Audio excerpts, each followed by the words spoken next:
Hi, I'm Lissa Weinstein. I'm a real estate broker in Chicago, and this is Private Tour.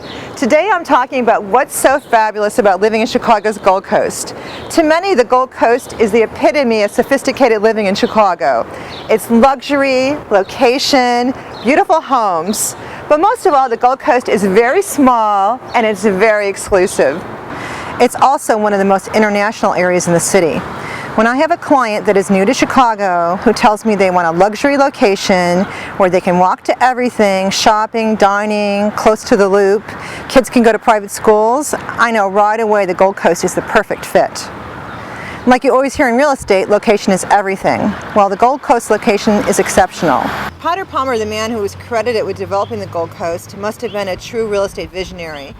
Because in the 1880s when he bought this land and developed it, it was really just willows and mud and sand. And it was actually known as the Frog Pond. So what did Potter know would be so fantastic about living in the Gold Coast? Maybe it's because we're in a city, but it's like a resort area. There's an incredible beach, beautiful lakefront views, tons of sand, and of course now we have million-dollar real estate here. I love the historical parts of the Gold Coast. These beautiful tree-lined streets and vintage row homes and greystones.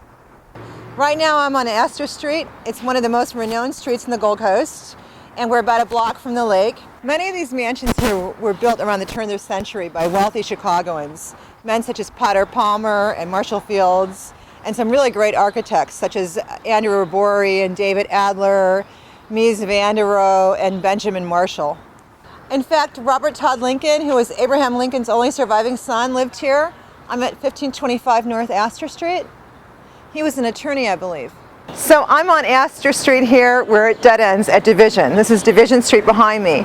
So Astor is really only about a half-mile long. It runs from North Avenue down to Division Street. I sold a really beautiful home here earlier this year on the east side of the street.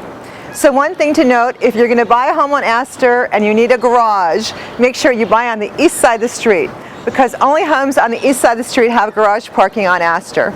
The Gold Coast also has some great shopping, especially on streets like Walton and Oak, where there's tons of little boutiques. If you really want really gorgeous luxury living, condo living in the Gold Coast, I would try 1040 North Lakeshore Drive.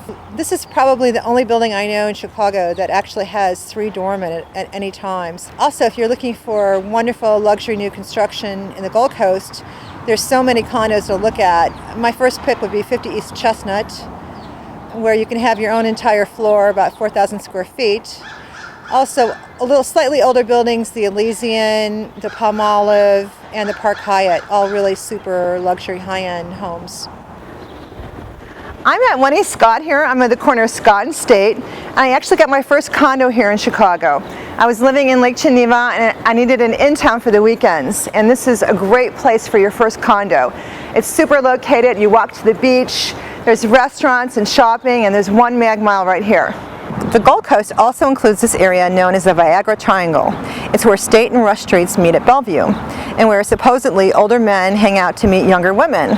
Or is it younger women going out to meet successful men? Not sure exactly, but any summer night you can find these outdoor cafes are packed with summer diners, and everyone is out for a stroll. So one of the great things about living in the Gold Coast is that there's tons of places to eat and drink. This is Eduardo's Enoteca. I'm on Dearborn Street, and I really love this place. It's actually the old Eduardo's, and they redid it and they made it into this really cool little wine bar. So you can still get Eduardo's pizza here, but now you can go in, have a great glass of wine, sit at the bar, hang out, and it's also kind of a really cool date place. I'm at the Pancake House right now. It's one of my favorite places in the Gold Coast to have breakfast. When my brothers come in town from California and Colorado, it's the first place we had. Try the apple pancake, it's really pretty amazing. So now I'm at table 52. This is my favorite place for dinner. It's really small, it's intimate, great wine list, and they've got the best cornbread on the planet. Other great places to check out in the Gold Coast are Bar Toma, that's Tony Mantuano's casual pizza place on East Pearson. They have a mozzarella bar, it's wonderful, and also the best coffee in the morning. You can sit there on the patio and you almost feel like you're in Rome or Napoli. And then there's Hendrick's Belgian Bakery on 100 East Walton Street. They have great bread and fantastic croissant. So one of the best things about living in the Gold Coast is there's tons of dogs here and mostly lots of poodles. If you're not lucky enough to own one, maybe someone will loan one to you.